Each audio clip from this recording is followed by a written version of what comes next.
রাসূল পাক সাল্লাল্লাহু আলাইহি ওয়াসাল্লাম বলেছেন কোরআনের সবচাইতে উত্তম আয়াত হচ্ছে আয়াতুল কুরসি। উবাই ইবনে কাব রাদিয়াল্লাহু তাআলা আনহুকে রাসূল পাক জিজ্ঞাসা করেছিলেন, উবাই বলো তো কোরআনের সবচাইতে বড় এবং গুরুত্বপূর্ণ আয়াত কোনটি? উবাই ইবনে কাব বলছেন, ইয়া রাসূলুল্লাহ, সেই আয়াত হচ্ছে আয়াতুল কুরসি।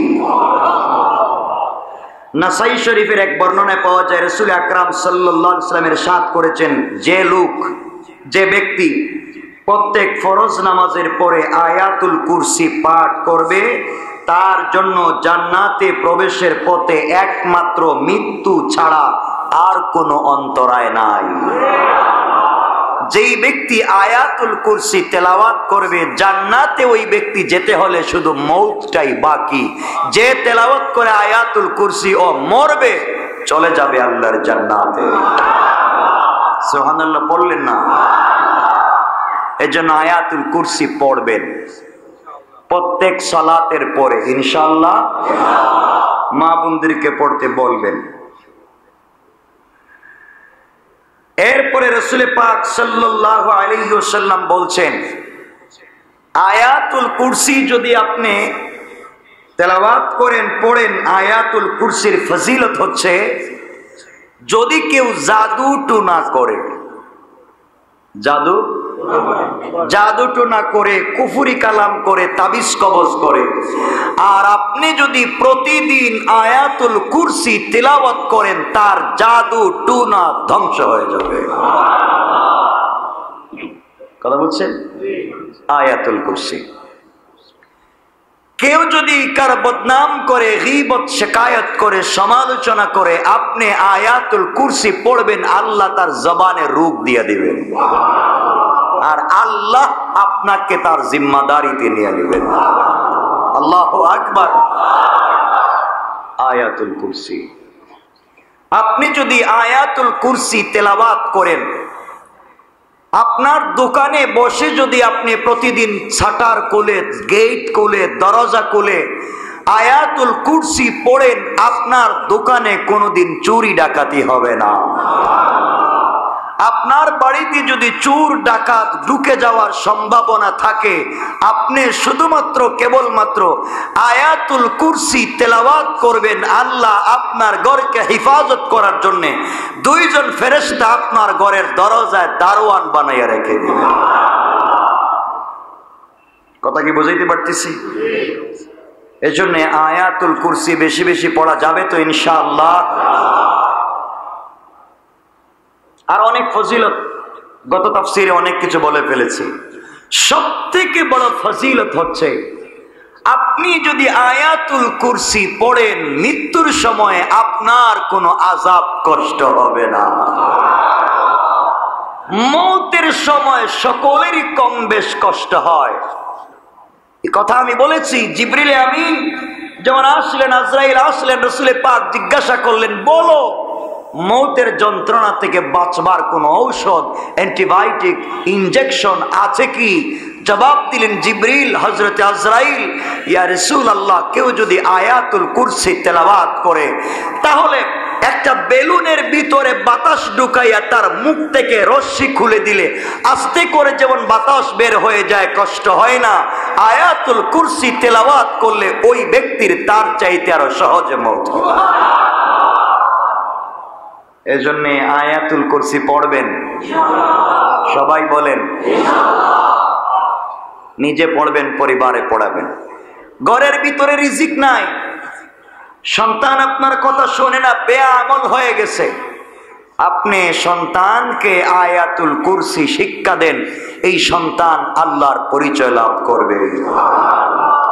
যদি মনে করেন আপনার সন্তান নাস্তিকতায় পেয়ে বসেছে, শয়তানগুলা তার মাথা খেয়ে ফেলতেছে, সন্তান এক পর্যায়ে উগ্র হয়ে যাচ্ছে, তাকে তাড়াতাড়ি আয়াতুল কুরসির শিক্ষা দেন, ইনশাআল্লাহ ওই সন্তান আল্লাহর ওলি হয়ে যাবে।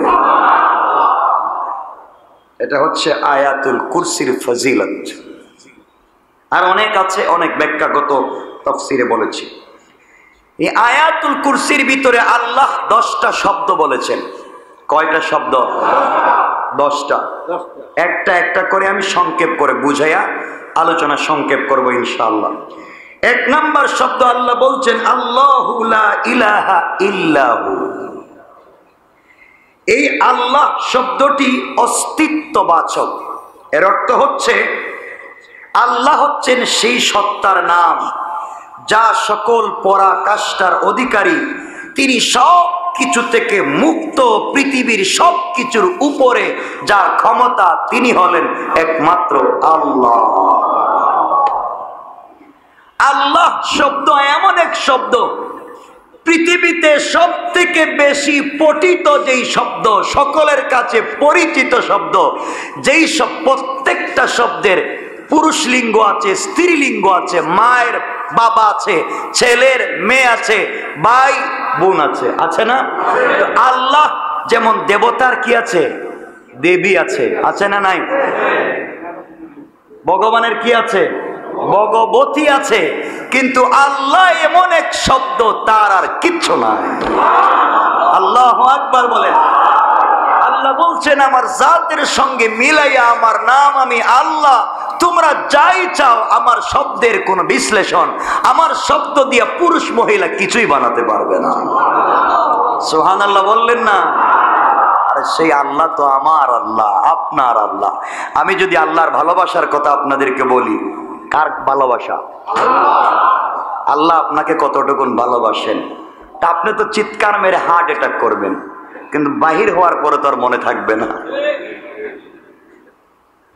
আল্লাহ বলছেন গোলাম, দুনিয়ার সকল মানুষ চায় দুনিয়ার জমিনে একা থাকতে চায় না, সকল মানুষ চায় তার বন্ধু থাকুক। কথা বলেন নাকি? চায় না? সবাই চায়, চায় না? একা থাকতে চায়, বন্ধু লাগে, বন্ধু লাগে। পার্সোনাল ভাবে সে একা একা বন্ধুর সঙ্গে আলাদা আলাদা গোপনে কথা বলতে চায়। খুব কাছের অন্তরঙ্গ দুই বন্ধু যদি এক জায়গায় বসে এরা ফিস ফিস করে কানে কানে কথা বলে, কথা বলেন না কেন? কেউ যেন শুনতে না পারে। যে যার সাথে প্রেম করে তার সঙ্গে আলাদা সময় কাটাতে চায়। আল্লাহ বলছেন গোলাম, আমারও তো মন চায়, আমি একা থাকতে পারি না, আমিও চাই তোদের সঙ্গে কথা বলতে। আমি আল্লাহ চিন্তা করি, আমার লজ্জা হয় দিনের বেলা কথা বলবো, কে দেখবে কে না। আরে আল্লাহ ওর সাথে কথা বলছেন। এই জন্য দুনিয়ার মানুষ যখন ঘুমায়া যায়, পাখিগুলা তাদের বাসায় চলে যায়, দুনিয়ার সকল আওয়াজ বন্ধ হয়ে যায়। গোলাম, আমি তো ঘুমাই না, লা তাখুযুহু সিনাতুন ওয়ালা নাওম। আমি ঘুমাই না, আমি জাগ্রত থাকি। কখন তুমি ঘুম থেকে উঠবে, ফিস ফিস আওয়াজ করে তাহাজ্জুদের সেজদায় চলে যাবে, আমি আল্লাহ এসে তোমার সঙ্গে কথা বলা শুরু করব। আমি তো তোমার সঙ্গে কথা বলতে চাই, তুমি আসো আমার কাছে, আমি কথা বলবো। আল্লাহ বলছেন গোলাম, আমার মন চায় তোর সাথে একটু মন খুলে কথা বলি, কিন্তু তুই যে নামাজে কি পড়স তুই নিজেই জানিস না। তুই নামাজে কি সূরা তিলাওয়াত করলে, এর অর্থ কি, এর ব্যাখ্যা কি, আমি আল্লাহ সূরায় কি বলেছি তুই জানলে না। গোলাম তুই জানিস না, তুই যখন পড়স আলহামদুলিল্লাহ রাব্বিল আলামিন, তখন আমি বলি হামিদানি আব্দি আব্দি, কি রে গোলাম আমার প্রশংসা করলে কি? আর রহমানির রহিম মাজ্জাদানি আব্দি, গোলাম তুই আমার রহমান রহিম কেন বললি? আমি তো রহমান রহিম জানি। আল্লাহ তুমি শুধু রহমান রহিম না, মালিক ইয়াউমিদ্দিন, আল্লাহ তুমি কিয়ামতের দিনের মালিক। তুমি তো আল্লাহ রব্বুল আলামিন, তুমি তো আল্লাহ রহমান আর রহিম, তুমি তো আল্লাহ কিয়ামতের দিনের মালিক। এরপর আল্লাহ বলছেন বুঝছি তো আমি আল্লাহ, বুঝছি আমি রহমান রহিম, বুঝলাম কিয়ামতের দিনের মালিক। কি বলবে আমার কাছে বল? গোলাম বলছে ইয়াকা না'বুদু ওয়া ইয়াকা নাস্তাইন। আল্লাহ তোমার সঙ্গে কমিটমেন্ট দিলাম, তোমার সঙ্গে বন্ধুত্ব করেছি, যতদিন বাঁচবো তোমার ইবাদত করব, যতদিন বাঁচবো মাথাটা তোমার কুদরতের পায়ে লাগাবো, মাথাটা তোমার কুদরতের পায়ে ছেড়ে দেব, যতদিন বাঁচবো তোমার কাছেই সাহায্য চাইবো। আল্লাহ বলছেন বুঝলাম, আমার পায়ে সেজদা দিবি, আমার কাছে সাহায্য চাইবে, বল এখন কি চাস? গোলাম বলতেছে ইহদিনাস সিরাতাল মুস্তাকিম। গোলাম বলতেছে আল্লাহ এত কিছু বলছি, আমি তোমার কাছে টাকা চাই না, তোমার কাছে পয়সা চাই না, আমাকে এমন একটা রাস্তা দেখাও যেই রাস্তায় চললে আমি তোমার কাছে এসে কথা বলতে পারবো। বলে শেষ করে না, গোলাম বলছে সিরাতাল্লাযীনা আনআমতা আলাইহিম, আল্লাহ যেই পথে চলে কিছু লোক তোমার কাছাকাছি বসে কথা বলে, তোমার সঙ্গে কথা বলে, তারা সিজদায় গিয়ে বলে সুবহানা রাব্বিয়াল আ'লা, সুবহান বললে তুমি বলো সাব্বাহতুকে, তুই আমাকে পবিত্র বললে আমি তোকে পবিত্র বানালাম। আ'লা মানুষ নামাজে গিয়ে বলে আ'লা, আল্লাহ তুমি তো বলছো আ'লাই, তুকে আমাকে বড় বললে আমি তোকে বড় বানাইয়া দিলাম। আল্লাহ তারা তো তোমার কাছে পৌঁছে গেছে, আমিও যেতে চাই, এই পথ দেখাইয়া দাও। আল্লাহ বললেন গোলাম কান্দিস না, মাথাটা সিজদার থেকে উঠা, আমি নিজের কুদরতের হাতে সিরাতে মুস্তাকিম দেখাইয়া দিলাম। আল্লাহ তো কথা বলতে চায়, আল্লাহ তো কথা বলতে চায়, কিন্তু কথা তো আপনি বলেন না, সে মালিকের সঙ্গে কথা বলতে চান না। আজকের জমায় বলেছি সেই মালিকের পরিচয়। গভীর মনোযোগ দিয়ে কথাগুলো শোনেন, সামনে না গেলে কিছুই বুঝবেন না। সুতরাং এক নম্বরে হচ্ছে আল্লাহ। আল্লাহ তো ওই সত্তার নাম, আল্লাহ তো ওই সত্তার নাম যেই সত্তা লা ইলাহা ইল্লাহু, একমাত্র তারই ইবাদত করা যায়, আর কারো ইবাদত করা। সুতরাং এই দুনিয়ার কথা যদি শুনতে হয় কার?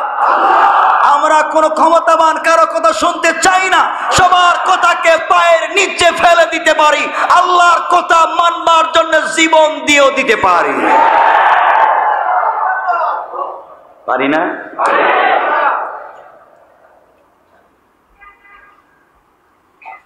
এক নম্বর পাওয়ার হচ্ছে আল্লাহ।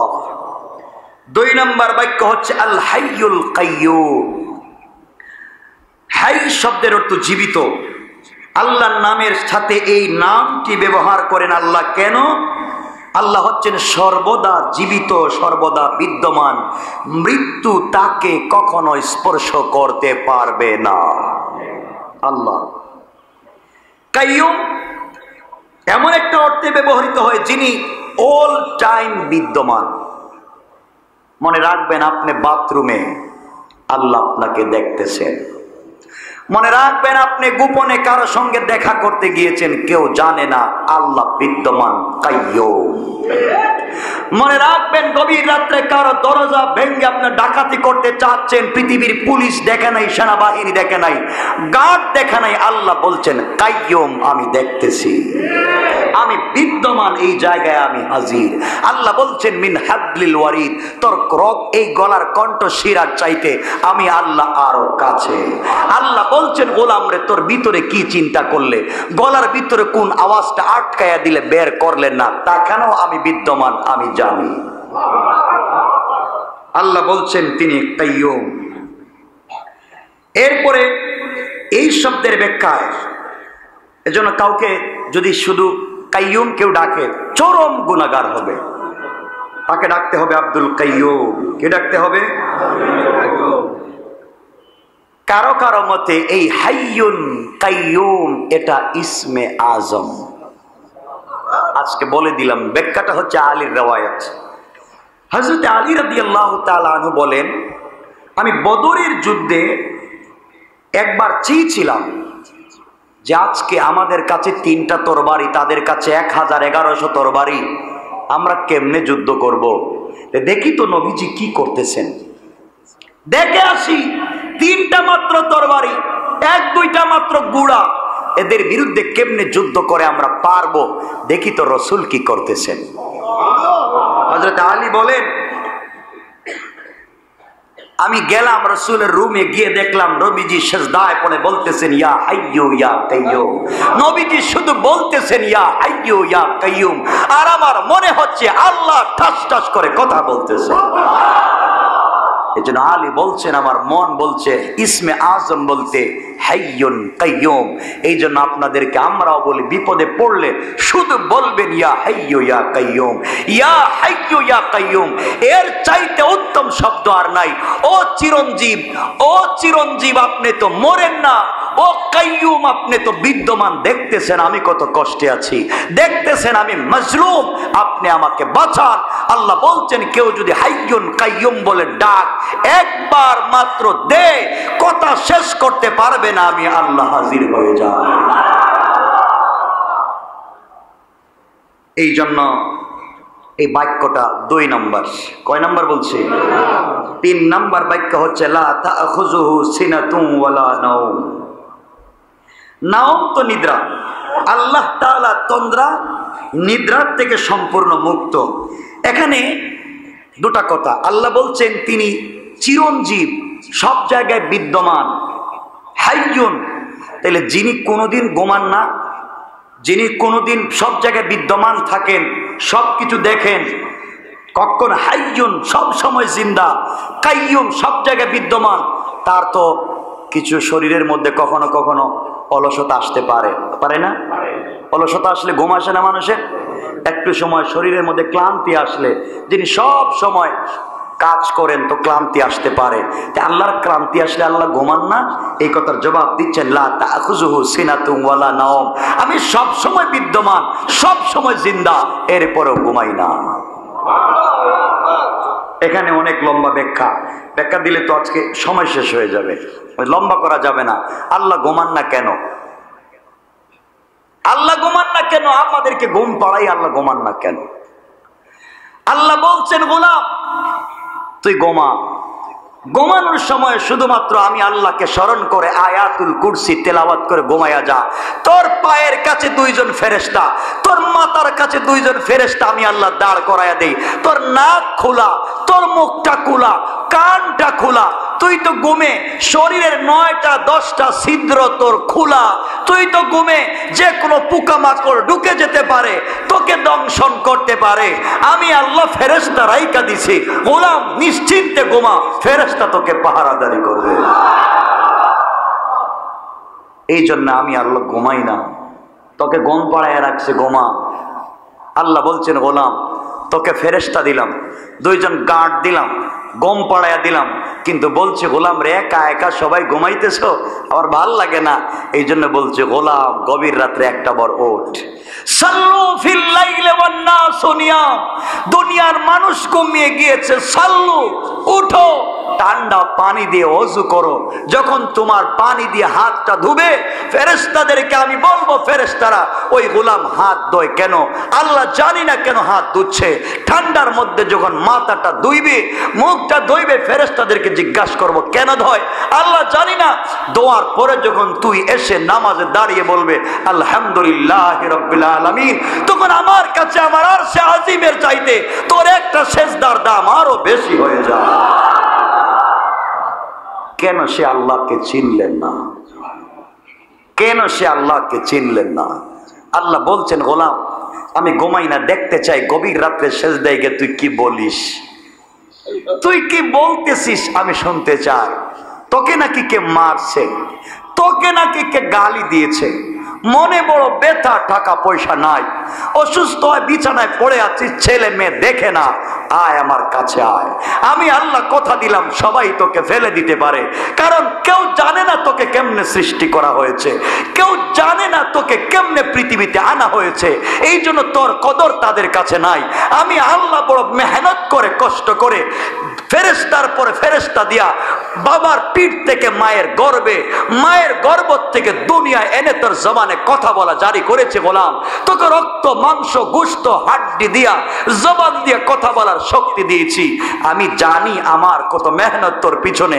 কেউ যদি তোকে মনে না রাখে, আমি আল্লাহ মনে রাখবো। একটা বার তুই জবান দিয়ে আমাকে ডাক দিয়া বল আল্লাহ। এই জন্য আল্লাহ বলছেন গোলাম আমি ঘুমাই না। আল্লাহ বলছেন আমি ঘুমাই না। আর অনেকগুলো ব্যাখ্যা আছে। গোলাম আমি জানি আমি যদি ঘুমাইয়া যাই তো রাত্রবেলা অনেক কিছু চাইবে আমার কাছে, আমি দিলাম না, বলবে আল্লাহর কাছে চাইলে তো দেয় না, ঘুমাইয়া গেছিলাম, এই জন্য আমি আল্লাহ ঘুমাই না। গোলাম শোন, আমি আল্লাহ গোটা আসমানকে খুঁটি বিহীন দাঁড় করিয়ে রেখে দিয়েছি। কোনো খুঁটি নাই আসমানে, কোনো খুঁটি নাই, কিন্তু আসমান দাঁড়িয়ে আছে। আমি আল্লাহ আসমানকে বাধ্য করেছি দাঁড়িয়ে থাকো। আমি চাইলে তোমাকেও তাহাজ্জুদের সেজদায় বাধ্য করতে পারতাম, করি নাই। বলছে যেমন খুশি তেমন করো, কিন্তু মনে রাখো গোলাম আমি বানাইছি, আমাকে ভুলে যাইও না। আল্লাহ বলছেন তাকে না ভুলে যাইতে। আমরা আল্লাহকে ভুলে যাই না? কথা বলেন না কেন? আজকে তাফসিরে আসছেন আল্লাহর কথা মনে আছে, বের হয়ে গেলে ভুলে যাবেন। 3 নাম্বার শব্দ বললাম। 4 নাম্বার শব্দ আল্লাহ বলছেন লাহু মা ফিস সামাওয়াতি ওয়া মা ফিল আরদ। লাম, লাহুর প্রথমে যে লাম শব্দ, লাম শব্দ, লাম অক্ষরটা আনা হয়েছে মালিকানা বুঝাবার জন্য। আল্লাহ বলছেন লাহু মা ফিস সামাওয়াতি ওয়া মা ফিল আরদ। আল্লাহ বলছেন আকাশ এবং জমিনে যা কিছু রয়েছে সব কিছুর মালিক আমি আল্লাহ। আল্লাহু আকবার বলবেন না? আমি আল্লাহ মালিক। কাকে কখন দিব আমি জানি, কিন্তু গোলাম জানিস না তুই এই দুনিয়ায় যা কিছু আছে আমার কাছে সরিষার দানা পরিমাণ কোনো মূল্য নাই। এটা মূল্যহীন দুনিয়া। মাছির একটা পশমের মূল্য আমার কাছে দুনিয়ার নাই। আল্লাহ বলছেন গোলাম রে, এই দুনিয়ার মূল্য যদি আমার কাছে একটা মাছির টয়লেট পরিমাণ মূল্য যদি আমার কাছে থাকতো, আমি আল্লাহ একটা কাফের বেঈমানকে খাইতে দিতাম না। তা আমার কাছে এটার মূল্য নাই। খা, যা পারিস খা, যা পারো খাও, যা পারো ধুমধাম করো, কিন্তু আশা লাগবে আমার কাছে। আমার কাছে দুনিয়ার দাম নাই। রাসূল পাক বলছেন আর দুনিয়া জিফা, দুনিয়া হচ্ছে মরা অসম্পূর্ণ একটা ছাগলের বাচ্চা। আল্লাহ রাসূল বলছেন আর দুনিয়া জিফা, এই দুনিয়া হচ্ছে মরা অসম্পূর্ণ একটা ছাগলের বাচ্চা। ও তালিবুহা কালাব, আর যারা অন্বেষণ করে তারা কুকুর। আমি বলছি ও তালিবুহা কালাব, যারা অন্বেষণ করে শুধু দুনিয়া দুনিয়া দুনিয়া দুনিয়া। আমাকে ভুলে গেল, কেমনে পৃথিবীতে আসলো মনে নাই, আমাকে ভুলে গেল, তারা তো কুকুর হয়ে গেছে। কে বলছেন? আল্লাহ রাসূল বলছেন এগুলা করা যাবে না। সুতরাং এই পৃথিবীর মালিক কে? সবাই বলেন। এজন্য কেউ ক্ষমতা পাইয়া যদি কয়েক মাস, কয়েক বছর, 2, 4, 5, 10, 20 বছরের ক্ষমতা পাইয়া যদি নিজেকে মনে করে এই দেশের এই পৃথিবীর মালিক আমি, তাহলে সে ভুল করলো নমরুদের মতো। আল্লাহ চাইলে সাইজ করতে পারবেন। পঞ্চম বাক্য আল্লাহ বলছেন মানজাল্লাযী ইয়াশফাউ ইনদাহু ইল্লা বিইজনি। আল্লাহ বলছেন এমন কে আছে যে তার সামনে সুপারিশ করবে তার অনুমতি ছাড়া। আল্লাহ বলছেন কি রে, পৃথিবীতে কেউ নাই, পৃথিবীতে কেউ নাই আমার অনুমতি ছাড়া সুপারিশ করবে। শুধুমাত্র কেবলমাত্র একজন ব্যক্তি মাকামে মাহমুদে গিয়ে তোমাদের জন্য কাঁদবে। আমি বলেছি হযরত আয়েশা সিদ্দিকা রাদিয়াল্লাহু তাআলা আনহাকে নবীজি বলছেন আয়েশা তুমি জানো এই কিয়ামতের দিনের অবস্থা কি হবে? কেউ কাউকে চিনবে না, সকলে উলঙ্গ হয়ে উঠবে। আয়েশা বলছেন স্বামী আপনি কি বলছেন, আমি তো আপনার স্ত্রী, আমিও কি উঠবো? নবীজি বলেন আয়েশা টেনশন করো না, ওই দিন কেউ কারো দিকে তাকাবে না। ইয়াউমুন, এই দিনটা হচ্ছে এমন এক দিন কেউ কারো দিকে তাকাবে না। নবীজি কথা বলতে গিয়ে বলছেন আয়েশা রে তাহলে শোনো কিয়ামতের দিনটা কত ভয়াবহ। এই কথা বলে নবীজি বলছেন আয়েশা একজন নবী তার নাম মুসা কালিমুল্লাহ, যে আল্লাহর সঙ্গে কথা বলতেন, বারবার কথা বলতেন। আল্লাহ বলছেন মুসা তোমার ডান হাতে কি? তিনি বলতে পারতেন হিয়া আসাই। আল্লাহ আমার ডান হাতে লাঠি। তিনি বলছেন এটা আমার ডান হাতে লাঠি। আল্লাহর জিজ্ঞাসা করেন নাই, কিন্তু মুসা কথা বলেছেন যে আল্লাহর সঙ্গে এটা লাঠি, এটা দিয়া বোর্ড দিয়া হাঁটি, গাছ থেকে পাতা পেড়ে বকরিকে খাওয়াই, আরো অনেক কাজ করি তুমি জানো না। আল্লাহু আকবার বললেন না? যে মুসা আল্লাহর সঙ্গে কথা বলতেন, এই মুসা কিয়ামতের দিন। ও আয়েশা তুমি মনে করতেছো সকল মানুষ খুব শান্তিতে উঠবে? না না, ওই দিন এই মুসা নবী উঠবেন, কিয়ামতের দিন উঠবেন, আল্লাহর আরশের পিলার ধরে চিৎকার করে কাঁদবেন আর বলবেন আল্লাহ আল্লাহ আজকের দিনে তোমার কাছে কিচ্ছু চাই না, লা আসআলুকা, আল্লাহ তোমার কাছে আমি চাই না উম্মতি, আমার উম্মত তোমার কাছে চাই না, আমার বাপ তোমার কাছে চাই না, আমার মাকে তোমার কাছে চাই না, আমার সন্তানকে তোমার কাছে চাই না, আসআলুকা নাফসি নাফসি নাফসি, আল্লাহ তুমি আমাকে বাঁচাও, আমাকে বাঁচাও, আমাকে বাঁচাও। একজন নবী আল্লাহর কাছে বলবেন আমাকে বাঁচাও, আমাকে বাঁচাও। ও আয়েশা ওই দিন কেউ সুপারিশ করতে পারবে না, কেউ শাফাআত করতে পারবে না একমাত্র আল্লাহর অনুমতি ছাড়া। ওই দিন আমি নবী মাকামে মাহমুদে পড়ে থাকবো। ওই দিন আমি মাকামে মাহমুদে পড়ে থাকবো। আল্লাহ চেয়ার এনে বলবেন, নবীজি মাথা উঠান, চেয়ারে বসেন। আমি বলবো, আল্লাহ তোমার জান্নাতের চেয়ারে আমি বসতে চাই না। আল্লাহ বলবেন, নবী জান্নাতুল ফিরদাউস থেকে পোশাক এনেছে, পোশাক পরেন। আমি বলবো, আপনার পোশাক আমি পরতে চাই না। আল্লাহ বলবেন, আপনি কি চাচ্ছেন?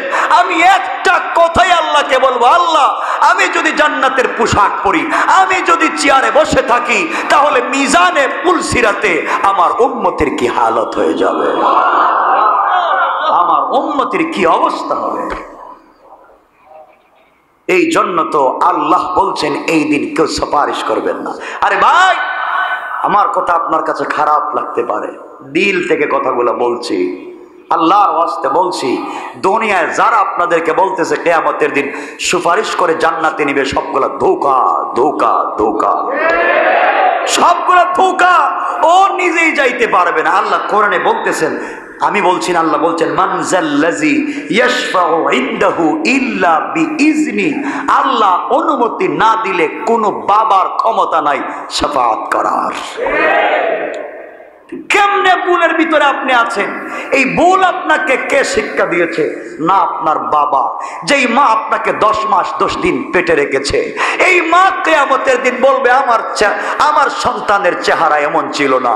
যেই বাবার পিঠ থেকে আপনি পৃথিবীতে এসেছেন, এই বাবা বলবে, আমার মেয়ের চেহারা এমন ছিল না। যেই ভাই আর ভাই গলা গলি করে রাত্রবেলা ঘুমাইছে, ভাই তার ভাইকে অস্বীকার করবে। যেই ভাই প্রতিদিন বাজার থেকে খরচ এনে সুন্দর সুন্দর জিনিস এনে বোনের হাতে দিত, সেই বোন বলবে, তোকে চিনি না। যে স্ত্রী তার স্বামীর গলা জড়াইয়া বলতো, ওই দিন স্ত্রী বলবে, স্বামীকে চিনি না, আমি তো পৃথিবীতে বিয়েই করি নাই। স্বামী বলবে, আমিও তো পৃথিবীতে বিয়ে করি নাই। কেউ কাউকে চিনবে না, সবাই বলবে নফসি নফসি। আর তোমার নবী, আমার নবী বলবেন, উম্মতি উম্মতি উম্মতি। আল্লাহু আকবার বলেন। কেন সেই নবীকে চিনলেন না? কার পিছনে ঘুরছেন? কেউ কিছু করতে পারবে না। এই জন্য আল্লাহ বলছেন, আজকে আমাদেরকে বাংলাদেশে যারা ধোঁকা দিচ্ছেন, তার কাছে মুরিদ হইলে তিনি শাফাআত করবেন, তার বাবা শাফাআত করবেন, তিনি জাহাজ নিয়ে আসবেন, এই ট্রাক নিয়ে আসবেন, এই পিকআপ নিয়ে আসবেন। সবগুলা ভুয়া কথা, মিথ্যা কথা, ভুয়া কথা, মিথ্যা কথা, হারাম কথা, ঠিক কিনা বলেন? আল্লাহ কোরআনে বলছেন কেউ পারবে না। এরপরে যদি আপনাদের বিশ্বাস না হয়, এত কাছে থেকে আমি আল্লাহর কাছে বলেছি, আল্লাহ আমি প্রতিদিন আল্লাহর কাছে বলি, আল্লাহ তুমি আমার জবান দিয়ে এমন কথাগুলো বের করে দিও, আমি যেন স্পষ্ট করে তোমার গোলামদেরকে বুঝাতে পারি যে তুমি কেমন আল্লাহ। আমি যেন বুঝাতে পারি তোমার পরিচয়টা, আমি যেন বুঝাতে পারি তোমার রাসূল তাদের জন্য কত কষ্ট করেছেন। আমি আর কিছুই চাই না। এই জন্য দিল থেকে কথাগুলো বুঝাতে চাচ্ছি। কষ্ট করে বুঝেন, আর মরার আগে চিন্তা করে কবরে যান। 5 নম্বর বাক্য, মানজাল্লাযী ইয়াশফাউ ইনদাহু ইল্লা বিইজনি। পৃথিবীর কেউ শাফাআত করতে পারবে না। পারবে না? কোন সন্দেহ আছে? একজন ভাই থাকলে দাঁড়াইয়া বলেন, আপনার সন্দেহ আছে, আপনার পীর সাহেব শাফাআত করতে পারবেন? পারবেন? পারবেন কেউ? আল্লাহর কসম করে বললাম, আল্লাহ অনুমতি না দিলে কোন পয়গম্বর কথা বলবেন না। এই শাফাআতের কথা আসলে তো অনেক কথা। আমরা কিয়ামতের দিন দৌড়াবো, আদমের কাছে গিয়ে বলবো, আব্বা জান আপনি না আমাদের বাবা, আপনার কারণে আমরা পৃথিবীতে গিয়েছি, আপনি আল্লাহর কাছে একটু সুপারিশ করেন আমাদের জন্য। শুনেন কোরআনের কথা। আদম বলবেন, মাফ চাই, আমার চেহারা নিয়ে আল্লাহর সামনে দাঁড়াতে পারবো না। আরে ভাই, তোমার জন্য আমার জন্য তো তোমার বাবা আদম আল্লাহর সামনে যাইতে চাচ্ছেন না, তোমার পীর সাহেব যাইবেন কেমনে? কে চিনে তোমার পীর সাহেব? কে চিনে তোমার পীর সাহেবকে কিয়ামতের দিনে? সবাই মিলে যাবেন হযরত ইব্রাহিম খলিলুল্লাহর কাছে। ইব্রাহিম, আপনি আল্লাহর কাছে একটু বলেন। ইব্রাহিম বলবেন, আমিও পারবো না, আমিও পারবো না, আমার কাছে তোমরা আইসো না। টেনশনে মাথা খারাপ, ভিতরের ভয় হচ্ছে, আল্লাহ আমার সঙ্গে আজকে কি ব্যবহার করবেন জানি না। কে বলে রাখতেছে আপনাদেরকে? কে বল বুঝাইয়া রাখছে আপনাদেরকে? মানুষ পাগলের মতো দৌড়াইয়া যাবেন হযরতে মূসার কাছে। মূসা কালিমুল্লাহ, আপনি তো দুনিয়া আল্লাহর সঙ্গে কথা বলেছেন, আজকে আমাদের জন্য একটু আল্লাহর সঙ্গে একটু কথা বলেন, আমরা বড় বিপদে, বিচার কার্য হচ্ছে না।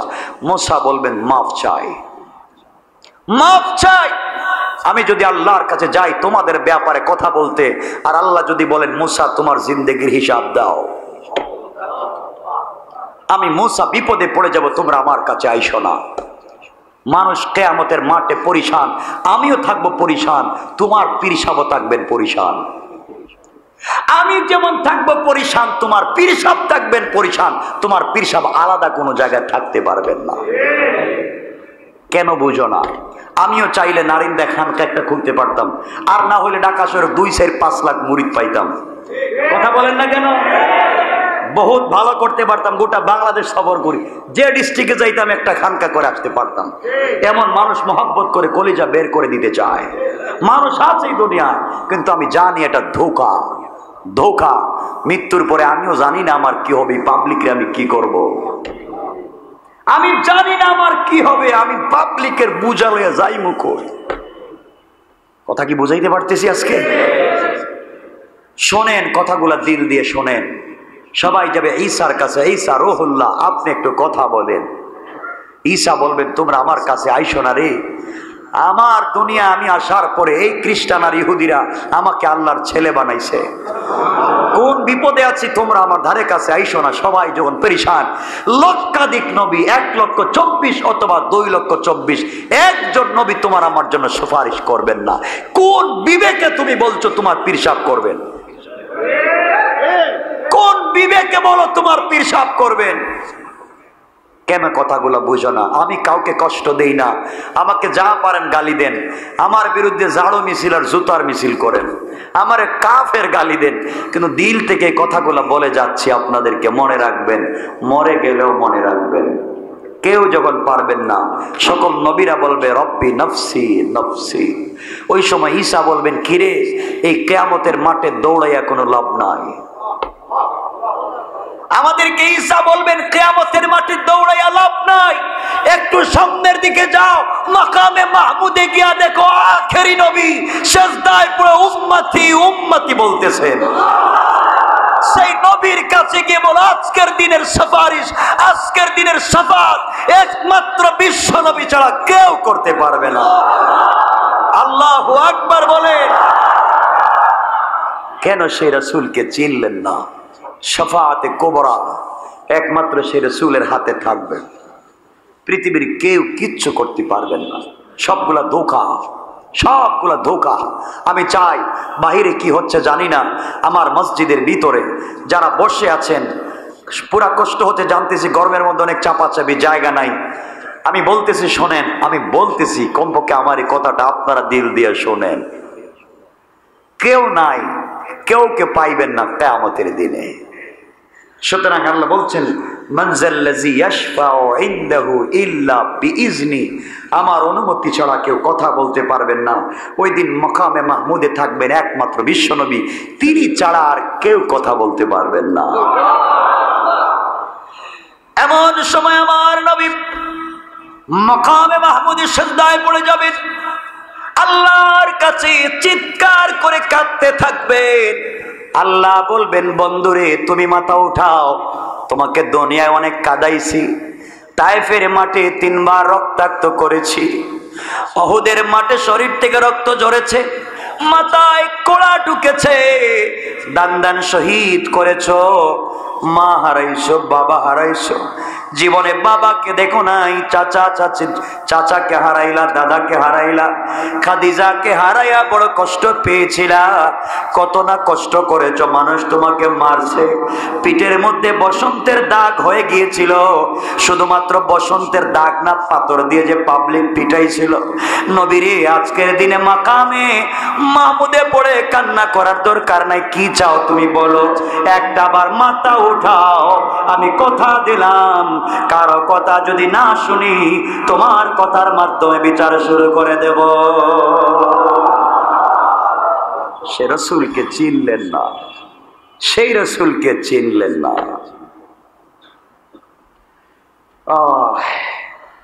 যাক, এভাবে বলতে থাকলে তো আর একটা বলা যাবে না।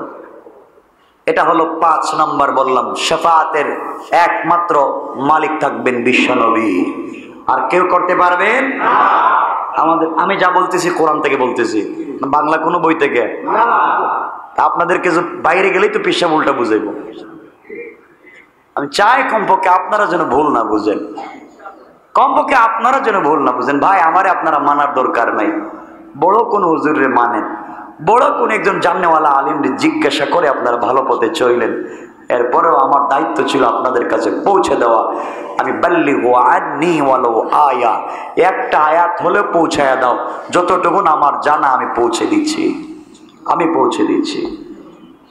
6 নাম্বার আল্লাহ বলছেন ইয়ালামু মা বাইনা আইদিহিম ওয়া মা খালফাহুম।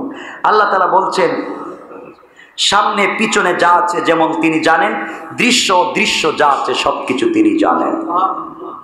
এজন্য আগামীতে কি ঘটবে এই বাংলাদেশে জানেন কে? কে জানেন? মনে রাখবেন 2022, 23, 24, 25 এই সালগুলা হচ্ছে ইসলামী হুকুমত কায়েম হয়ে যাবে ইনশাআল্লাহ। মনে রাখবেন কথাগুলো, কথা শোনেন, আমার কথা শোনেন, দিল দিয়ে শুনেন যা বলতে চাচ্ছি। কথাগুলো দিল দিয়ে শুনেন, মনের ভিতরে বসায়া দেন। আগামীর দিন ইসলামের দিন, আগামীর দিন দিন বিজয়ের দিন, আগামীর দিন খালিদ, ওমর, আলী, তলহা, জুবাইরের মতো যুবক রাস্তায় দাঁড়িয়ে গলা জিহ্বা বুক টান করে দাঁড়িয়ে বলবে গুলি করো, সাহস থাকবে না, দিন কায়েম হয়ে যাবে। দোয়া শুধু চিন্তা করেন এই দিন সামনে, এই দিন সামনে। শুধুমাত্র কেবলমাত্র আপনাকে বলছি আল্লাহকে চিনেন, রাসূলের পথে চলেন, আর কিচ্ছু লাগবে না। তারাকতু ফিকুম আমরাইন লান তাদিল্লু মা তামাসসাকতুম বিহিমা কিতাবাল্লাহি ওয়া সুন্নাত রাসূলি। আল্লাহর রাসূল বলছেন আমি তো মরে যাচ্ছি, পৃথিবীতে কিচ্ছু রেখে যেতে পারলাম না, তোমাদের কাছে 2টা জিনিস রেখে গেলাম, বুকের সঙ্গে কলিজার সঙ্গে বেঁধে রাখো, তোমরা পথভ্রষ্ট হবে না। একটা আল্লাহর কালাম তেলাওয়াত করা আল্লাহর কোরআন, আর একটা হচ্ছে আমার সুন্নাহ। 2 জিনিসকে ধরো, দুনিয়ায় সাকসেস, ইন্তেকালের পরে জান্নাত। ইয়ালামু মা বাইনা আইদিহিম ওয়া মা খালফাহুম। সামনে যা আছে জানেন কে? পিছনে যা আছে জানেন কে? অদৃশ্য যা আছে জানেন কে? আমি বুঝে শুনেই বলছি 2022, 23, 24, 25 এই সালগুলো ইসলামের। ইসলামের উপরে যেভাবে আঘাত আসতেছে, মুসলমানরা যেভাবে ধৈর্য ধারণ করতেছে, সেটা মনে হচ্ছে রসুলের মক্কি জীবন চলছে। মক্কায় রসুল মায়ের খাইছেন, পিঠে আঘাত খাইছেন, পিঠ খালি হয়ে গেছে পাথরের আঘাতে, বুকে আঘাত পেয়েছেন, মাথায় নাড়ি বুড়ি ফেলে দিয়েছেন, কথা বলতে পারেন নাই। আল্লাহ বলছেন কষ্ট করেন, হিজরত করে মদিনায় যান। নবীজি মদিনায় গিয়েছেন, আল্লাহ বলছেন ইন্না ফাতাহনা লাকা ফাতহাম মুবিনা, আর কষ্ট করতে হবে না, বিজয়ের দিন চলে এসেছে। বীরের বেশে, বিজয়ী বেশে, নেতৃত্ব হাতে নিয়ে আপনি মক্কায় যান, এই দিন সামনে ইনশাআল্লাহ। শুধু ইস্তেকামত থাকতে হবে দ্বীনের উপরে, পারবেন তো ইনশাআল্লাহ। 7 নম্বর আল্লাহ বলছেন ওয়ালা ইউহিতুনা বিশাইইন মিন ইলমিহি ইল্লা বিমা শা। আল্লাহ বলছেন মানুষ এবং সমগ্র সৃষ্টির জ্ঞান আল্লাহর জ্ঞানের একটি অংশ বিশেষকেও পরিবেষ্টিত করতে পারে না। আল্লাহ বুঝাতে চাচ্ছেন পৃথিবীতে যত জ্ঞান দিয়েছেন, এই জ্ঞান গোটা দুনিয়ায় মানুষ, জিন্নাত, ইনসান, পশু পাখি সকলকে আল্লাহ যত জ্ঞান দিয়েছেন, সকল জ্ঞান আল্লাহর জ্ঞানের কাছে সরিষার দানার চাইতেও ছোট। তাইলে আপনি আপনার জ্ঞান দিয়ে অ্যাটম বোম বানাচ্ছেন, যে জ্ঞান সরিষার চাইতে ছোট। আপনার জ্ঞান দিয়ে আপনি বিমান বানাচ্ছেন, এই জ্ঞান আল্লাহর কাছে সরিষার দানার চাইতে ছোট। যে আল্লাহ এত জ্ঞানের মালিক, আল্লাহ চাইলে তোমার অ্যাটম বোমকে ধ্বংস করে, ক্লাসিনকুপকে ধ্বংস করে আল্লাহ নিজের কুদরতের হাতে দিন বিজয় করে দিবেন। পারবেন ইনশাআল্লাহ। এরপর আল্লাহ বলছেন ওয়াসিআ কুরসিয়ুহুস সামাওয়াতি ওয়াল আরদ। এভাবে শুধু বলে বলে যাচ্ছি, তাফসীর করার তো সময় এত লম্বা নাই, আর সংক্ষেপ করে করে আপনাদেরকে বোঝানো আমার উদ্দেশ্য, নাইলে তো কোরআন শরীফ কোনদিন শেষ হবে না, ঠিক না? আল্লাহ বলছেন ওয়াসিআ কুরসিয়ুহুস সামাওয়াতি ওয়াল আরদ, তার কুরসি এত বড় যার মধ্যে 7 আকাশ 7 জমিন সব কিছু আল্লাহর কুরসির সামনে মনে হয় একটা ডিম। এটা যেন আল্লাহর চেয়ার আর পৃথিবী যেন এখানে ডিম। সুবহানাল্লাহ বললেন না? আল্লাহ বলছেন আমার নবীকে বন্ধু, তোর সঙ্গে বন্ধুত্ব করছি আমি। সকল নবীরা চাইছেন আমার সঙ্গে সম্পর্ক করতে, আর আমি চাইছি তোমার সঙ্গে সম্পর্ক করতে। দেখবেন কিছু মানুষ কারো সঙ্গে সম্পর্ক করতে চায়, সে পাত্তা দেয় না, আর যে পাত্তা দেয় তার সঙ্গে সম্পর্ক করে না। আল্লাহ বলছেন বন্ধুরে, কত পাবলিক, কত মানুষ, কত পয়গম্বর চাইলেন আমার সঙ্গে বন্ধুত্ব করতে, পাত্তাই দিলাম না, আর আমি আল্লাহ নিজে তোমার সঙ্গে বন্ধুত্ব করতে চাই। আল্লাহ বলছেন বন্ধু, তোমার সঙ্গে তো এমন বন্ধুত্ব করেছি, বন্ধুত্ব করে জান্নাত দিলাম, বন্ধুত্ব করে মিজানের টাইমে আপনাকে শাফাআতের সুযোগ দিলাম, বন্ধুত্ব করে আপনার কাছে হাউজে কাউসার দিলাম, বন্ধুত্ব করে কিয়ামতের দিনে জাহান্নামের গেটে দাঁড়াইয়া সুপারিশ করার সুযোগ দিলাম, বন্ধুত্ব করে যাকে মন চায় তাকে জান্নাতে নেওয়ার সুযোগ দিলাম, বন্ধুত্ব করে জান্নাতে আরশ কুরসি লৌহ কলম সব জায়গায় তোমাকে দিলাম, যেখানে আমার নাম ওখানে তোমার নাম। বন্ধু আল্লাহু আরশে ইস্তাওয়া, আমি একটা চেয়ারে বসেছি, পারলাম না এই চেয়ারটা তোমাকে দিতাম, এই চেয়ারে আমি আল্লাহ বসেছি আর সবকিছু তোকে দিয়ে দিলাম। বন্ধু আমি একটা চেয়ারে বসি, আল্লাহু আরশে ইস্তাওয়া, আল্লাহ তো আরশের উপরে আছেন, আমি একটা চেয়ারের উপরে আছি, এই চেয়ারটা আমি বসে আছি। বন্ধু আমি জাত ইজ্জত জাবারুত সবকিছুর কসম, আমি চেয়ারে যদি না থাকতাম এই চেয়ারটাও দিয়ে দিতাম।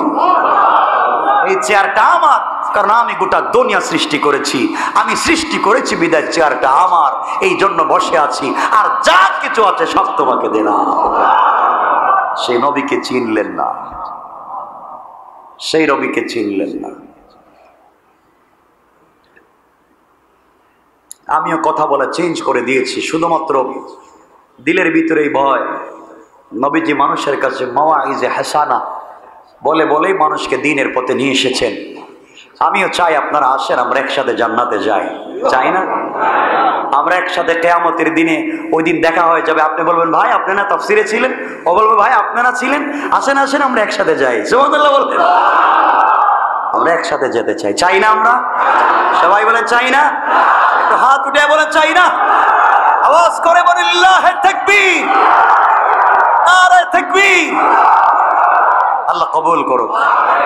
আমরা জান্নাতে যেতে চাই, জান্নাতে যেতে চাই, আমাদের আর কোনো চাওয়া নাই, আর কোনো পাওয়া নাই, আল্লাহর কাছে চাইবো আল্লাহ জান্নাতটা আমাদেরকে দিন। কথা হচ্ছে আপনারা দাওয়াত দিবেন, যাকে পাইবেন তাকে দাওয়াত দিবেন, আমাদের তাফসিরে নিয়ে আসবেন। দেখবেন একজনে মদ খায়, মদের বোতল সহ নিয়ে আসবেন, একজনে গাঁজা খায়, গাঁজার পুটলা নিয়ে মসজিদে আসবেন। বিশ্বাস তাফসির থেকে বের হওয়ার সময় গাঁজা আর মদ থাকবে না ইনশাআল্লাহ। আমরা চাই মানুষের জীবনকে চেঞ্জ করে দিতে। আমি মোটিভেট করছি আপনাদেরকে, মোটিভেশনাল কিছু কথা বলছি আপনাদেরকে, যেন দিন চেঞ্জ করতে পারেন, জিন্দেগি চেঞ্জ করতে পারেন, নিজেকে চিনতে পারেন, আপনি আপনার সৃষ্টিকর্তাকে বুঝতে পারেন। বন্ধু আমিও চাইলে আজকে সিনেমা হলে যাইতে পারতাম, আমিও চাইলে আজকে গাড়ি নিয়ে যে কোনো জায়গায় ঘুরতে যেতে পারতাম, আমিও চাইলে যে কোনো জায়গায় আড্ডা দিতে পারতাম, যেখানে মন চায় সেখানে যাইতে পারতাম। কিন্তু আল্লাহ আমাকে কিয়ামতের দিন বলবেন ইয়া আইয়ুহাল ইনসান গোলাম কে তোকে ধোঁকা দিয়েছিল, কেন আসলে না মসজিদে, কেন আসলে না? কথা কি বুঝতেছেন আমার?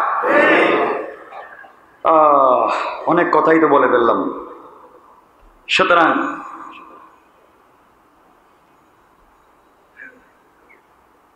আল্লাহ রসুলকে একদিন জিজ্ঞাসা করা হলো, রসুল ইসলামকে জিজ্ঞেস করা হলো কুরসি কি এবং কেমন। তিনি বললেন যার এখতিয়ারে আমার প্রাণ। আল্লাহ রসুল কসম করে বলছেন কুরসির সাথে 7 আকাশ 7 জমিনের তুলনা। বিরাট ময়দানে, মানে বিরাট একটা স্টেডিয়াম, এই স্টেডিয়ামের মধ্যে এই আংটিটা ফেলে দিলাম, দেখা যাবে? কথা বলেন?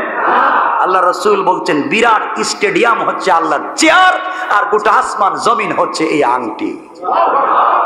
আল্লাহু আকবার বলে। কে আল্লাহরে চিনলেন না? তো এই আল্লাহরে চিনলেন না আজও? কখন চিনবেন? কখন চিনবেন সেই আল্লাহকে? যাক, 9 নম্বর কথা হচ্ছে ওয়ালা ইয়াউদুহু হিফযুহুমা। আল্লাহ তাআলার পক্ষে এ দুটি বৃহৎ সৃষ্টি আসমান জমিন হিফাজত করা কোনো কঠিন কাজ আল্লাহর কাছে না। এই যে আসমান জমিন এত বড় সৃষ্টি, হিফাজত করা কি আল্লাহর কাছে কঠিন? আল্লাহ বলছেন খাড়া থাকো, খাড়া। আল্লাহ বলছেন আসমান পিলার নাই, দাঁড়িয়ে থাকো, দাঁড়িয়ে আছে। মানুষকে বলছেন নামাজ পড়ো, কয় না, দেয়ার ইজ নো গড। আল্লাহ বলেন কি রে, এত কষ্ট করে বানাইলাম, এত বড় করলাম, আর স্কুলে গিয়া বলতেছিস আল্লাহ বলতে কিচ্ছু নাই। ও নিমক হারাম, যেই মুখ দিয়া বলছিস আমি আল্লাহ বলতে কিচ্ছু নাই, এই মুখটাই তো আমি আল্লাহ দিয়েছি রে। ঠিক কিনা বলেন? মুখটা দেওয়া আমার, তোর বাপ টাকা দিয়ে কিনে নাই, তোর মা নানা বাড়ি থেকে নিয়ে আসে নাই, দিয়েছি তো আমি আল্লাহ। কত মানুষ দেখো পৃথিবীতে আছে হ্যান্ডসাম স্টাবলিশড শিল্পপতির ছেলে, কিন্তু জবান দিয়ে কথা বলতে পারে না। আল্লাহ বলছেন তোকে কথা বলার শক্তি দিলাম, আর তুই বললে আমি বলতে কিচ্ছু নাই। সে আল্লাহকে চিনেন। কষ্ট হচ্ছে আপনাদের? 1 ঘন্টা হয়েছে, এজন্য আমি ঘড়ি তাকাচ্ছি, লম্বা করার ইচ্ছা নাই, যত সহজে আপনাদেরকে শেষ করা যায়। কিন্তু আলোচনা এখনো পুরোটাই সামনে, শুধুমাত্র শব্দ শব্দ বলে বলে যাচ্ছে। হ্যাঁ, আল্লাহ 10 নম্বরে বলছেন ওহু আল্লাহ আলিয়ুল আযীম, তিনি অতি উচ্চ, ক্ষমতাবান, অতি মহান। আল্লাহ বলছেন পৃথিবীর মানুষ ক্ষমতা পাইলে মহান হয় না, ক্ষমতা পাইলে মহান হয় না, ভুলে যায়, ক্ষমতার পাওয়ারে সব ভুলে যায়। আল্লাহ বলছেন আমার ক্ষমতা যত বড়, আমি মহান তত বড়। কোটি কোটি গুনাহ নিয়ে একবার আমার সামনে দাঁড়িয়ে একবার বল আল্লাহ ভুল করেছি, আমি তোকে আমার কলিজায় টান দিয়ে মাফ করে দেব, মাফ করে দেব বলো। এই জন্য আল্লাহকে চিনেন, সে আল্লাহকে চিনেন।